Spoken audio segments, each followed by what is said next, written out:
کہ یہاں پر جو ایک سبزی والا ہے ہاں جی وہ یہ لارا لگاتا رہے گا کہ جی مہنگی آئی ہے، پیچھے سے مہنگی ہے، میں نے مہنگی بیچنی ہے، کوئی منافع کتنا ہے، کتنا شرح منافع ہے، کوئی پوچھنے والا نہیں ہے۔ اچھا ایک بند کباب والا ہے وہ بھی اپنے تئیں اضافہ کرے گا، کوئی بھی شخص یعنی کہ کسی چیز پہ کوئی کنٹرول نہیں ہے۔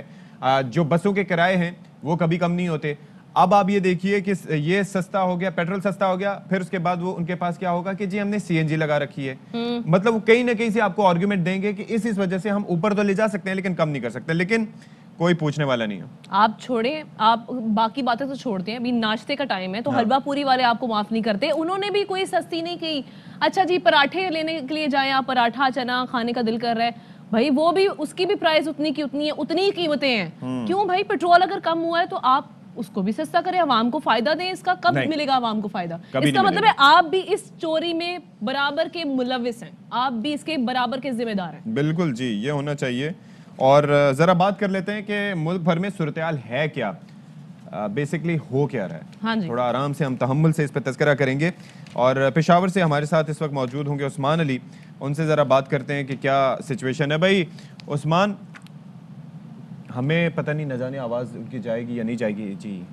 اچھا نہیں ہے جی ہمارے ساتھ ابھی عثمان علی، ان کو آواز نہیں جا رہی ہے۔ اشفاق، پورے ملک میں ہی ہم وہی بات پھر بار بار یہ دہرا رہے ہیں کہ وزیر اعظم عمران خان نے تو ہمیں ریلیف دے دیا، لیکن جو پیچھے لوگ بیٹھے ہوئے ہیں، جو نچلی سطح پہ جنہوں نے فائدہ پہنچانا ہے، جو تاجران ہیں۔ اچھا جی، اب آ جائیں عثمان پہ، بڑی مہربانی۔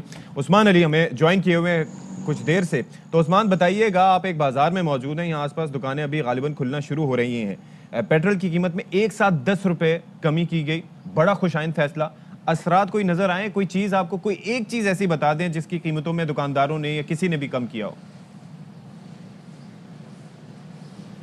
جی بالکل، گزشتہ روز جب پیٹرول کی قیمت میں 10 روپے کمی کا اعلان کیا گیا تو اس وقت جو عوام تھے وہ تو اس وقت خوش تھے کہ جو قیمتیں ہیں وہ کم ہو جائیں گے، لیکن اب ہم جب مارکیٹ میں آئے ہیں تو یہاں پر جتنی بھی اشیائی خوشدنوش کی قیمتیں ہیں وہ ہم نے پوچھی ہے تو اس میں سے کسی میں بھی جو ہے کمی جو ہے ابھی تک نہیں ہے۔ دکانداروں سے جب ہماری بات ہوئی تو ان کا کہنا تھا کہ پیٹرول جو ہے وہ سستا ہو گیا ہے، لیکن جو مال ہم لے کے آئے ہیں تو وہ تو مہنگے داموں لے کے آئے ہیں، اس وجہ سے جو ہے جتنا بھی ہمارے ساتھ جو سٹاک موجود ہے وہ جب ختم ہوگا اور اس کے بعد اگر قیمتیں کم ہوگی، ہمیں جب یہ مال آتا ہے تو وہاں سے اگر قیمت ہمیں کم ملتی ہے تو پھر ہم اس کو سستا کریں گے۔ اب تک جتنے بھی یہاں پر اشیاء خوردنوش کی قیمتیں ہیں وہ وہی کے وہی ہے۔ جب عوام سے جب ہماری بات ہوئی، شہریوں سے، تو ان کا یہ کہنا تھا کہ ہم تو یہ سوچ رہے تھے کہ قیمتیں جو ہے وہ کم ہو جائیں گی۔ جس طرح جب پیٹرول کی قیمت بڑھ جاتی ہے تو اسی دن جب صبح ہم آتے ہیں ایک چیز، پچھلے دن ہم نے اگر 20 روپے کا لیا ہے تو وہ 22 سے 25 روپے پہ جاتا ہے اس دن، لیکن اب جو ہے جو قیمتیں ہیں وہ وہی کے وہی ہے، کسی چیز کی قیمت میں جو ہے وہ کمی نہیں آئی ہے۔ جو سبزیوں کی قیمتیں ہیں وہ بھی وہی کے وہی ہے، اور جو اشیاء خوردنوش ہے، دیگر دالیں ہیں، چینی وغیرہ، چینی کی قیمت میں تو جب دکاندار سے ہماری بات ہوئی تو ان کا کہنا تھا کہ اس میں تقریباً فی کلو 2 روپے اضافہ ہو گیا ہے، کل سے آج جو ہے وہ 2 روپے مہنگا ہے۔ تو اب یہی حالات ہے، 10 روپے پیٹرول تو سستا کر دیا حکومت نے، لیکن اب انتظامیہ کا امتحان شروع ہو گیا ہے کہ وہ کس طرح ان کو جیسے کہ یہ تو چلیں وہ کموڈیٹیز ہیں جن کی آپ بات بتا رہے ہیں کہ چلے انہوں نے سٹاک لا کے کر لیا، لیکن جیسے لائف سٹاک ہے یا مرغی وغیرہ ہے، اس کی قیمتوں میں کچھ کمی ہوئی؟ کیونکہ وہ روزانہ کی بنیاد پہ اکثر ہم دیکھتے ہیں کہ وہ حاصل حصول ہوتا ہے سٹاک کا۔ مرغیوں کی قیمتوں میں بھی کمی جو ہے وہ نہیں آئی ہے، اب تک جو قیمت ہے اسی موجود ہے، کل جو قیمت ہے وہ آج بھی موجود ہے۔ یہاں پر پشاور میں جو ہے قیمت وہی کے وہی ہے، کسی چیز کی قیمت جو ہے اس میں کمی نہیں آئی ہے۔ یہاں پر اگر آپ سبزیوں کی جائے یا اگر فروٹ کی بات کی جائے تو ان میں بھی کسی طور پہ کمی نہیں آئی ہے۔ اگر جب پیٹرول کی قیمت بڑھ جاتی ہے تو وہ بھی اس کو 5 سے 10 روپے جو ہے وہ مہنگا کر دیتے ہیں کہ یہ جو ٹرانسپورٹ کا خرچہ ہے وہ بڑھ گیا ہے، لیکن یہاں پر پیٹرول کی قیمت میں تو 10 روپے کمی کر دی گئی ہے، لیکن جو عوام ہے اس کو اس کے ثمرات جو ہے وہ ابھی تک نہیں پہنچے ہیں۔ جی اچھا، تو عثمان یہ کہے گا صوبائی انتظامیہ کا اس میں کیا کردار ہے؟ ان کی جانب سے کیا اس چیز کو کنٹرول نہیں کیا گیا یا دیکھا نہیں، مانیٹر نہیں کیا گیا؟ کیونکہ اوبویسلی اگر پیٹرول کل مہنگا ہوتا تو آج ہم دیکھتے کہ پرائس لسٹ لگی ہوتی، اس میں تمام چیزیں مہنگی کر دی گئی ہوتی، تو آج تو کم بھی نہیں ہوئی، تو انتظامیہ کہاں ہے؟